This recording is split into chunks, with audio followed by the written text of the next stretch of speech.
തദ്ദേശ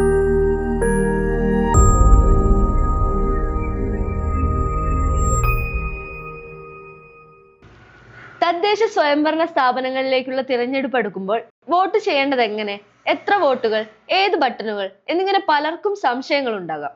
വോട്ട് ചെയ്യാൻ പോകുന്നതിന് മുമ്പ് ഈ വീഡിയോ മുഴുവനായി കാണും. മുനിസിപ്പാലിറ്റിയിലോ കോർപ്പറേഷനിലോ ഉൾപ്പെട്ടിട്ടുള്ള ആളുകൾക്ക് 1 വോട്ടും പഞ്ചായത്തിൽ ഉൾപ്പെട്ടിട്ടുള്ള ആളുകൾക്ക് 3 വോട്ടും ആയിരിക്കും ഉണ്ടാവുക. ഗ്രാമപഞ്ചായത്തിലേക്കുള്ളത് വെള്ള നിറത്തിലുള്ള യൂണിറ്റും ബ്ലോക്ക് പഞ്ചായത്തിലേക്കുള്ളത് ലൈറ്റ് പിങ്ക്, ജില്ലാ പഞ്ചായത്തിലേക്കുള്ള ഇളനീല നിറത്തിനുമുള്ള യൂണിറ്റുകളായിരിക്കും ഉണ്ടാവുക. തദ്ദേശ സ്വയംഭരണ സ്ഥാപനങ്ങളിൽ നോട്ട ബട്ടൺ ഉണ്ടായിരിക്കുന്നതല്ല. എന്നാൽ ഗ്രാമപഞ്ചായത്ത്, ബ്ലോക്ക് പഞ്ചായത്ത്, ജില്ലാ പഞ്ചായത്ത് സ്ഥാനാർത്ഥികൾക്ക് നിങ്ങൾക്ക് വോട്ട് ചെയ്യാൻ താല്പര്യമില്ലെങ്കിൽ എൻഡിംഗ് ബട്ടൺ എന്ന ബട്ടൺ അമർത്തി എക്സിറ്റ് ചെയ്യാവുന്നതാണ്.